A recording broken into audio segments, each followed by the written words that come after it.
अस्सलाम वालेकुम एवरीवन। तो इस वीडियो में हम बात करेंगे डर्मेटोलॉजी की वो सारी की सारी रैशेज की जो तकरीबन हमेशा ही आती हैं एग्जाम में। और एग्जाम में आपको पता है कि जब आपका रिटन एग्जाम होता है जो आपका एससीक्यू एमसीक्यू वाला है तो उसमें तो नॉर्मली कभी आपको पिक्चर देते हैं साथ रैश की, कभी नहीं देते।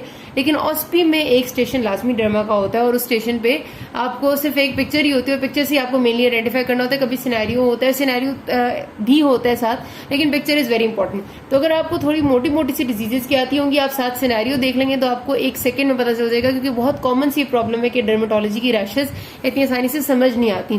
तो मैं अभी साइड रैशेज की सिर्फ आपको पिक्चर दिखाऊंगी और साथ में आपको बताऊंगी कि थोड़ा सा इनके साथ क्या सिनेरियो आ सकता है और आप किस तरह उसको डायग्नोस करेंगे। लेकिन मैं यहाँ पर आपको, क्योंकि ये एक सिर्फ क्विक सा रिव्यू है, मैं आपको मैनेजमेंट नहीं बता रही, वो आपको आराम से बुक से मिल जाएगी, आप डिटेल में कर लें। या फिर कभी मुझे टाइम मिला तो मैं डर्मा की वीडियोस बनाऊंगी तो इंशाल्लाह मैं तब जरूर बता दूंगी।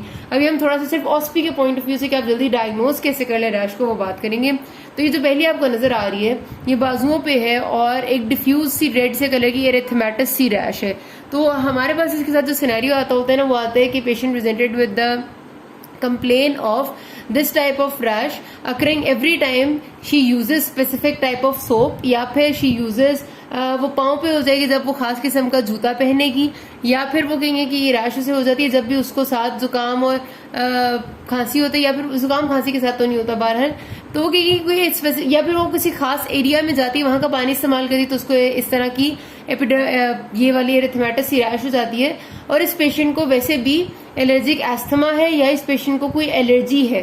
तो ये जो आपको एलर्जी की हिस्ट्री वो दे रहे होते हैं ना, बेसिकली वो ये बताने के लिए दे रहे होते हैं कि दिस इज एक्जिमा। एक्जिमा में याद रखना है कि हमेशा एक डिफ्यूज एरिथमेटस सी रैश होगी।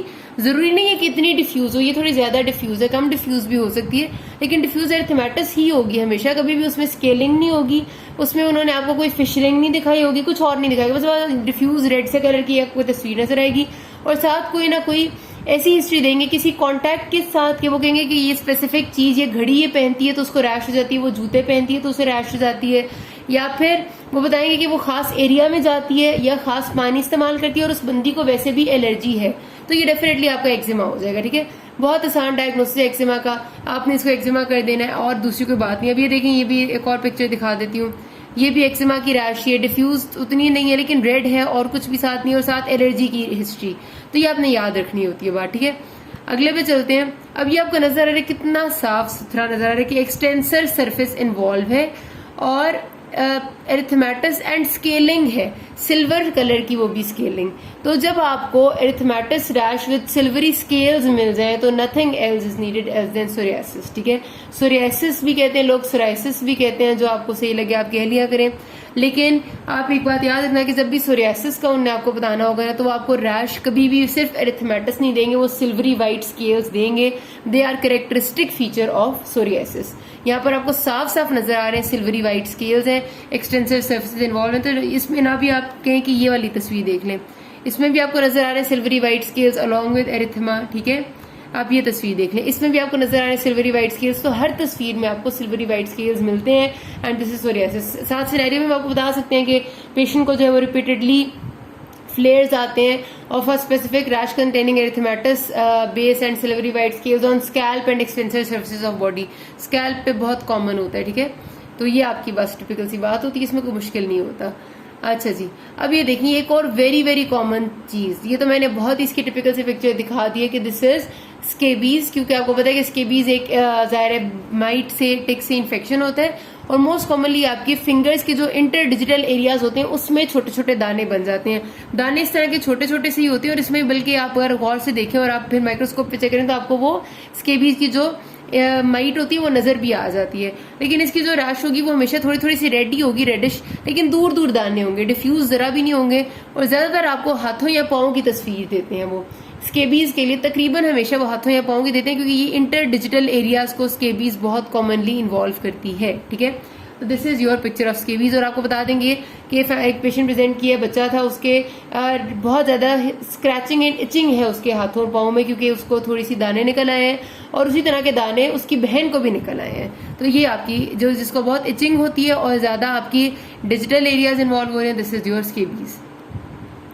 ये जो पिक्चर है ना, इसको जहन में रखनी है, ये आपकी बहुत ज्यादा आती है और बहुत खराब सी तस्वीर होती है। अगर ये भी आप सिंपली याद रख लेना कि शदीद किस्म की खराब तस्वीर जो होगी वो टॉक्सिक एपिडर्मल नेक्रोलाइसिस होता है, 10 जिसको कहते हैं। इसमें प्रॉब्लम होती है कि आपका ऑटोइम्यून टाइप ऑफ डिसऑर्डर ही मतलब शुरू हो जाता है आफ्टर अ ट्रिगर, मतलब इसमें कोई मेडिसिन होगी जिसके खिलाफ रिएक्शन शुरू हो जाएगा, जैसे कार्बामेज़ेपिन है, जैसे एनसेड्स के खिलाफ भी हो जाता है, और बॉडी एकदम से इतना सिवियर रिएक्शन शो करती है कि उसकी पूरी एपिडर्मिस उतर जाती है ऊपर से, और शदीद टॉक्सिक रिएक्शन हो जाता है स्किन पे, पूरी स्किन उतरने लग जाती है, and it leads to death even, अगर पेशेंट को आप फौरन नहीं ट्रीट करते।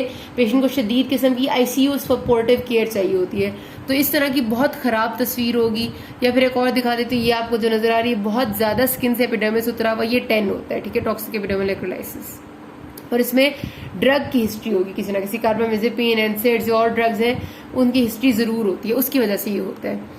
अच्छा, ये बहुत सिंपल सा क्यूट सा होता है जो ये picture, this is simply fungal infection. Fungal infection की ज्यादातर नहीं आता, ये अनकॉमन है, इतना कॉमन नहीं है, लेकिन होगा तो टीनिया ही आता है मोस्ट कॉमनली, और टीनिया ये कॉर्पोरस होगा जो बॉडी पे होता है। और आपको पता है कि बॉडी में कहीं भी टीनिया होता है तो इसी तरह की छोटी सी लीजन है, गोल सी है, और कोई खास और साथ एरिथमा नहीं है, मतलब इसकी बहुत आराम से डायग्नोसिस बन जाता है। उसमें वो भी आपको ये बताते हैं कि एक छोटा सा लीजन बन गई है, पेशेंट को थोड़ी बहुत इचिंग है, बस दैट्स इट।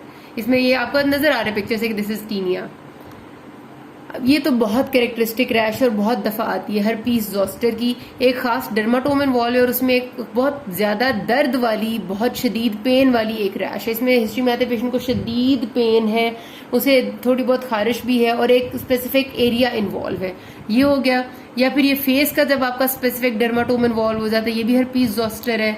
आपका कमर का कोई और पिक्चर दे देंगे, ये सारे हर्पीस ज़ोस्टर के होते हैं जिसमें एक स्पेसिफिक डर्माटोम है, बहुत शदीद दर्द की हिस्ट्री है, ठीक है।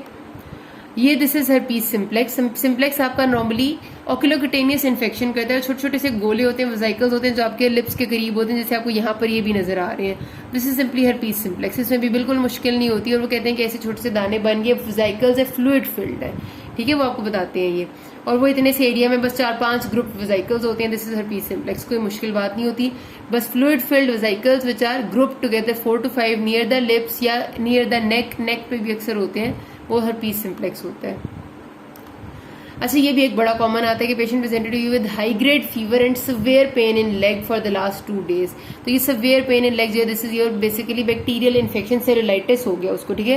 ये सेरेलाइटिस अक्सर आ जाते हैं। बैक्टीरियल इन्फेक्शन वैसे तो बहुत सारे हैं, इम्पेटाइगो, फ्रंकल कार्बंकल, एरिसिपिलास, लेकिन अब जैसे फ्रंकल कार्बंकल है ना, बहुत आसान है, वो सारे के सारे जो है ना वो हेयर फॉलिकल इन्फेक्शन होते हैं। तो आपको बालों वाली जगह पे एक दाना मिलेगा, बालों वाली जगह होगी, कोई भी बालों वाली जगह हो सकती है, स्कैल्प हो सकता है, प्यूबिक हेयर हो, वहां एक दाना बना होगा, वो आपका फ्रंकल होगा या कार्बंकल होगा, आपने कुछ भी लिख देना है। अब ज़ाहिर हम इस तरह तो नहीं पता चल सकता फ्रंकल का कार्बंकल क्या है, लेकिन ये वाला जो सिनेरियो होता है ये सेरेलाइटिस का होता है, जिसमें पेशेंट को हाई ग्रेड फीवर और बहुत ज्यादा पेन होती है लेग में, क्योंकि लेग कोई ज्यादा इन्वॉल्व कर रहा होता है, ठीक हो गया।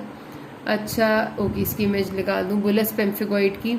तो ये आपका ना बुलस डिजीजेस जो होती हैं उसमें बड़ी एक इंपॉर्टेंट चीज है। वैसे तो बुलस डिजीजेस सारी ऐसे ही मिलती हैं जिसमें आपके बड़े बड़े बुल्ला बने होते हैं, लेकिन आपकी ना इसमें सबसे कॉमन बुलस पेम्फिगॉइड है। तो अगर आपको इस तरह की बड़े बड़े बुल्लास वाली कोई डिजीज मिल जाए तो आपने बुलस पेम्फिगॉइड लिख देना होता है, ठीक है, क्योंकि आपकी सबसे कॉमन है ही ये। अच्छा, फिर आपकी ये वाला बहुत ज्यादा जाता होता है, एक और डायग्नोसिस वो है एसएलई का, सिस्टेमिक ल्यूपस एरिथेमेटोसिस। इसलिए आपको पता है कि जो एक डिफ्यूज मैलर रैश होती है, आपको साथ वाली नजर आ रही है, तो बहुत ही कैरेक्टरिस्टिक, बहुत ही आसान है डायग्नोस करना। बटरफ्लाई रैश होती है पेशेंट की, बहुत टिपिकल एसएलई का डायग्नोसिस होता है, इसमें और कोई मुश्किल बात नहीं। ये फिर भी थोड़ी सी कम नजर आ रही है, अच्छा ये पिक्चर इसमें भी उतनी क्लियर नहीं नजर आ रही, इसमें तो बहुत क्लियर है। तो आपको इनमें से कोई भी एक पिक्चर आ सकती है जब भी आपको डिफ्यूज मैलर रैश दें। इसके साथ आपको सिनेरियो में वो बताएंगे पेशेंट को फोटोसेंसिटिविटी है, ओरल अल्सर्स है या आर्थराइटिस है, इनमें से कुछ जरूर बताएंगे, तो वो एसएलई होता है। खाली मैलर रैश नहीं होती, ज्यादा सिनेरियो में आपको बताते हैं, ये सारे एसएलई के फीचर्स होते हैं, ठीक है। अब इसको आपने एक्नी से कभी भी कंफ्यूज नहीं करना, बच्चे बड़ी गलती करते हैं, इस रैश को एक्नी लिख देते हैं। अब देखिए ये वाली एक तस्वीर है, इसमें ये रैश थोड़ी सी ज्यादा थोड़ी उभरी उभरी लग रही है, तो आपको लगता है एक्नी है। नहीं भाई, सिनेरियो देखो ना, सिनेरियो में फोटो सेंसिटिविटी, ओरल अल्सर्स है, वो एक्नी में तो नहीं होते, तो आपने एक्नी नहीं लिखना। एक्नी की पिक्चर में ज्यादा मोटे मोटे दाने होंगे, ठीक है, ये देखें, दिस इज एक्नी, मोटे दाने, या फिर ये देख लें, दिस इज एक्नी, मोटे दाने। ये जो मैंने तस्वीरें दिखाई है ना, तकरीबन 99.9% इन्हीं में से कोई ना कोई एक सिनेरियो आता है, और आपने मैनेजमेंट बतानी होती है। तो यहाँ पर किसी कोई मसला हो कि ना, थैंक यू।